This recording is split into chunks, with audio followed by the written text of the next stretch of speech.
Hindi cinema के दमदार कलाकार रितेश देशमुख की मोस्ट अवेटेड फिल्म वेट इन दिनों सिनेमा घरों में जमकर धूम मचा रही है। बतौर एक्टर और डायरेक्टर रितेश देशमुख ने इस फिल्म में शानदार काम किया है। हर कोई रितेश की वेट की तारीफ करते नहीं थक रहा है। आलम यह है कि मराठी फिल्म वेट ने बॉक्स ऑफिस पर शानदार कमाई करने के साथ साथ सभी को हैरान कर दिया है। ऐसे में हम आपको रितेश देशमुख और एक्ट्रेस जेनेलिया डिसूजा की वेट फिल्म का एक्सप्लेनेशन करने वाले हैं। तो वीडियो को शुरू करते हैं, और अगर वीडियो अच्छा लगे तो वीडियो को लाइक जरूर कीजिएगा और इसी तरह के वीडियोस पाने के लिए आप हमारे इस चैनल को सब्सक्राइब भी कीजिएगा, ताकि आपको इसी तरह के लेटेस्ट और फ्रेश कंटेंट मिलते रहे। तो फिल्म की शुरुआत होती है एक युवा लड़के सत्या से, जो कि क्रिकेट का बहुत बड़ा फैन है और वो भी खुद क्रिकेटर बनना चाहता है। पढ़ाई लिखाई काम धाम सब छोड़कर वो सिर्फ क्रिकेट खेलता है और क्रिकेट में ही अपने फ्यूचर को देखता है। सत्या क्रिकेट तो बहुत अच्छा खेलता है, लेकिन अभी तक उसे मौका नहीं मिला है। दरअसल सत्या रेलवेज की तरफ से क्रिकेट खेलना चाहता है, लेकिन उन रेलवेज के मैचेस में फिक्सर्स भरे पड़े हैं और उन सभी फिक्सर्स में एक सबसे बड़ा नाम आता है भास्कर का, जो कि एक पॉलिटिशियन भी है और एक बहुत बड़ा गुंडा भी। ये समझ लीजिए कि भास्कर यहाँ का दादा है। और फिर एक बार जब सत्या को क्रिकेट खेलने का मौका मिला तो उसने भास्कर की टीम को आराम से हरा दिया और तभी से भास्कर के दिमाग में सत्या खटकने लगा। आगे हम एक शादी के फंक्शन के सीन को देख पाते हैं, जहाँ पर की सत्या काम करता है और वहीं पर उसकी मुलाकात होती है निशा नाम की लड़की से।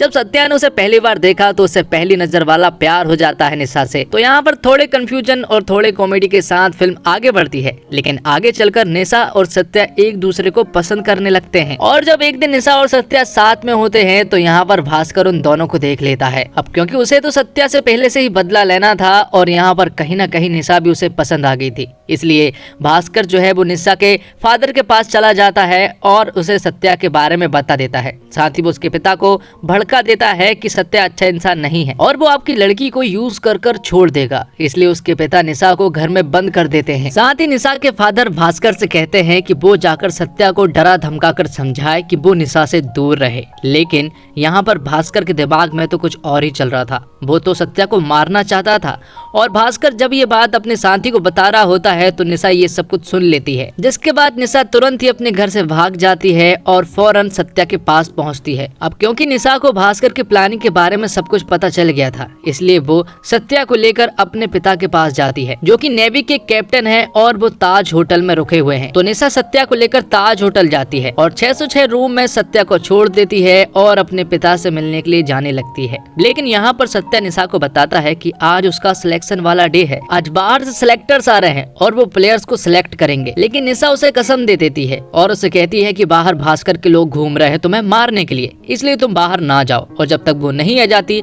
तब तक वो इसी कमरे में रुके। और ये सीन यहीं पर कट होता है और फिर अगले सीन में हम देखते हैं कि कहानी अब 12 साल आगे पहुंच चुकी है, जहां पर कि हम सत्या को देखते हैं जिसका हाल कबीर सिंह टाइप हो चुका था। क्योंकि 12 साल पहले कुछ तो बिगड़ा है, इसलिए सत्या का ये हाल हुआ है, जिसके कारण अब सत्या पूरी तरह से बदल चुका है। अब उसे हर रोज शराब चाहिए होती है। अब सत्या पूरी तरह से बेवड़ा बन चुका है। साथ ही हमें यहाँ पर यह भी पता चलता है कि सत्या की शादी हो चुकी है और यहाँ पर एक आदमी आता है जो कि सत्या को बताता है कि भास्कर के लोग उसकी पत्नी को छेड़ रहे हैं। और सत्या की पत्नी कोई और नहीं बल्कि जेनेलिया डिसूजा होती है, जिसका नाम श्रावणी है और वो रेलवेज में एक गवर्नमेंट एम्प्लॉय है। तो जब सत्या को पता चला कि श्रावणी को भास्कर के लोग छेड़ रहे हैं तो सत्या तुरंत ही श्रावणी के पास आता है और फिर भास्कर के लोगों को बेरहमी से मारने लगता है। लेकिन इन सब का परिणाम ये हुआ कि सत्या को पुलिस अरेस्ट कर लेती है। अब क्योंकि भास्कर तो एक पॉलिटिशियन है, इसलिए उसके आदमी तो बच जाते हैं, लेकिन यहाँ पर पुलिस वाले सत्या को जेल में बंद कर देते हैं। थोड़ी देर के बाद यहाँ पर श्रावणी आती है, जो कि बताती है कि उन लोगों ने उसके साथ छेड़छाड़ की। तो पुलिस वाले भी उसका केस दर्ज कर लेते हैं, लेकिन एक रात तो सत्या को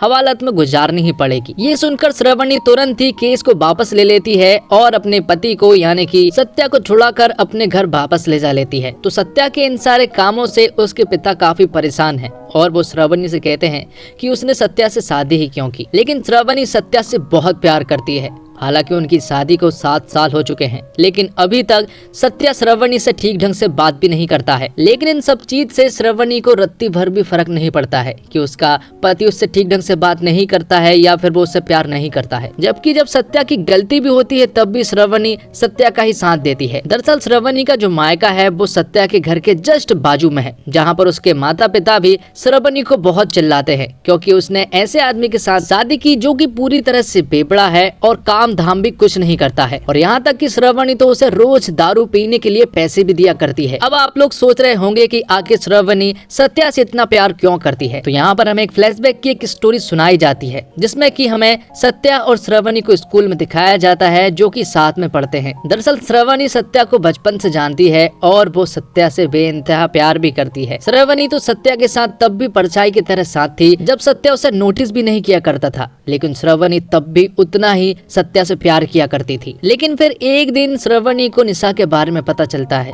कि सत्या निशा से प्यार करता है। ये बात जानने के बाद तो श्रावणी का पूरी तरह से दिल टूट जाता है। इसके बावजूद श्रावणी ने सत्या से प्यार करना नहीं छोड़ा। लेकिन अब 7 साल बीत चुके हैं उनकी शादी के, लेकिन श्रावणी को अभी तक अपना प्यार नहीं मिला है जो कि उसका बचपन का प्यार है। हालांकि सत्या उसे मारता पीटता नहीं है और ना ही उसके साथ बुरा व्यवहार करता है। बस प्रॉब्लम ये है कि वो अभी तक निशा को नहीं भूल पाया है, इसलिए अभी तक वो नॉर्मल नहीं हो पाया है। जबकि सत्या के पिता चाहते हैं कि वो कुछ काम करे, दारू से उन्हें प्रॉब्लम नहीं है। और कुछ दिन पहले सत्या के पास कोच बनने का ऑफर आया था, लेकिन उसने वो ऑफर ठुकरा दिया। इसी वजह से सत्या के पिता उसे खूब चिल्लाते हैं क्योंकि वो चाहते हैं कि सत्या कुछ काम करे। इसके बावजूद सत्या की पत्नी यानी कि श्रावणी उसे पूरा सपोर्ट देती है और उसे दारू पीने के लिए पैसे भी देती है। उसे मालूम है कि उसका प्यार नहीं मिलने वाला, इसके बावजूद वो उससे काफी प्यार करती है और घर के कामों के साथ साथ श्रावणी अपनी जॉब को भी मैनेज करती है। और हाल ही में उसका प्रमोशन हुआ है जिसके लिए उसे नागपुर जाना होगा, लेकिन श्रावणी ने अपने सर से साफ मना कर दिया कि वो नागपुर नहीं जाएगी क्योंकि उसे ये पोस्ट पसंद है और वो अपने घर को छोड़कर नहीं जाना चाहती। लेकिन अब सत्या की हद हो चुकी थी क्योंकि अब वो पूरी तरह से बेवड़ा बन चुका था और ये इस बात का एहसास कहीं ना कहीं सत्या को भी हो गया था।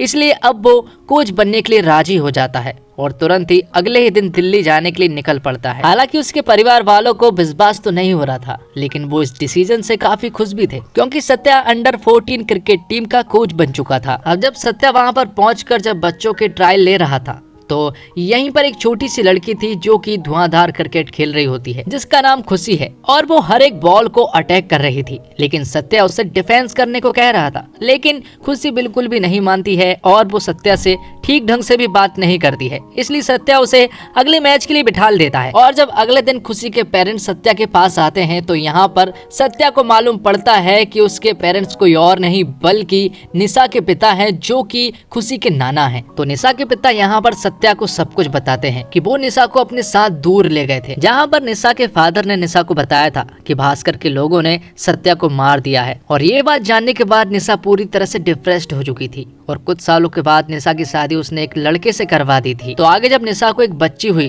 तो उसने पहले ही प्लान बना लिया था कि उसकी बच्ची एक क्रिकेटर बनेगी और वो क्रिकेटर अब कोई और नहीं बल्कि खुशी ही है। साथ ही यहाँ पर निशा के फादर उसे ये भी बताते हैं। और फिर कुछ दिनों के बाद एक कार एक्सीडेंट में उन दोनों की ही मौत हो गई थी। अब ये सब कुछ जानने के बाद सत्या खुशी को तुरंत ही अपने घर ले आता है और यहीं से उसको ट्रेनिंग देता है। और जब ये बात सत्या के पिता को मालूम पड़ती है कि खुशी निशा की बेटी है तो वो उसे खूब चिल्लाते हैं और कहते हैं कि उसे यहाँ पर नहीं लाना चाहिए था क्योंकि श्रावणी को बुरा लग सकता है। लेकिन इन सब के बावजूद श्रावणी को 1% भी बुरा नहीं लगता है, बल्कि वो तो उसे बेटी की तरह ट्रीट करने लगती है। हालांकि उसे ये बात मालूम है कि वो निशा की बेटी है, लेकिन उसे इन बातों से कोई भी फर्क नहीं पड़ता है। तो खुशी के आ जाने के बाद से अब घर का माहौल बदलने लगा था, सभी लोग खुश रहने लगे थे, यहाँ तक कि सत्या भी बदलने लगा था और वो भी खुश रहने लगा था। लेकिन श्रावणी को ऐसा लग रहा था कि सत्या कहीं ना कहीं खुशी के आ जाने के बाद से एक्टिंग कर रहा है, क्योंकि जैसे वो पहले रहा करता था अब वो पहले जैसा नहीं रहा। तो यहाँ पर श्रावणी सत्या से कहती है कि अब खुशी हमारे साथ मैच्योर हो चुकी है, तो वो जो पहले की तरह हमारे साथ रहा करता था अब ऐसे रह सकता है, ऐसे एक्टिंग करने की कोई भी जरूरत नहीं है। और ये बात श्रावणी को बहुत ज्यादा बुरी लगती है। और इन सब चीजों के अलावा सबसे बड़ी बुरी बात उसे ये लगती है कि श्रावणी अपने प्यार को नहीं पा सकी, सत्या उससे प्यार नहीं कर पाया। इसलिए अब वो डिसाइड करती है कि कुछ दिन पहले जो उसका नागपुर जाने के लिए प्रमोशन हुआ था वो उसके लिए हामी कर देती है और नागपुर जाने के लिए निकल पड़ती है। उसके घर वाले सारे दुखी हो जाते हैं, सत्या को कोई फर्क नहीं पड़ता। हालांकि वो उसे रेलवे स्टेशन तक छोड़ने के लिए आता है, लेकिन वो उसे रुकने के लिए नहीं कहता। तो श्रावणी उससे कहती है कि ना तो तुम्हें अपना प्यार मिला और ना ही मुझे, क्योंकि मैं एक ऐसे गलत प्लेटफॉर्म पर खड़ी हूँ जहाँ पर वो ट्रेन आने ही नहीं वाली।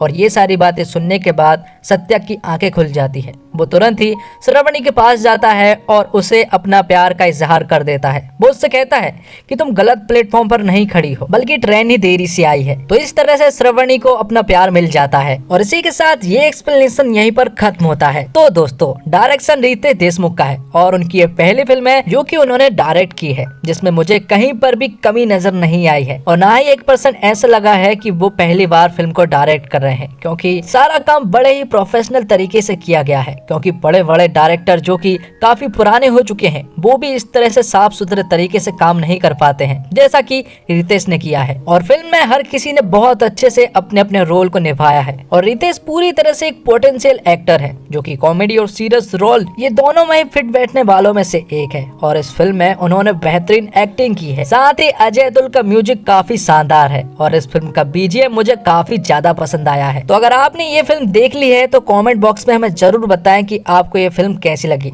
तो इसी के साथ ये एक्सप्लेनेशन यहीं पर खत्म होता है। तो दोस्तों, उम्मीद करता हूँ आपको ये वीडियो पसंद आई होगी। वीडियो अगर पसंद आई हो तो वीडियो को लाइक जरूर कीजिएगा और इसी तरह के वीडियोस पाने के लिए आप हमारे चैनल को सब्सक्राइब भी कीजिएगा, ताकि आपको इसी तरह के लेटेस्ट और फ्रेश कंटेंट मिलते रहे।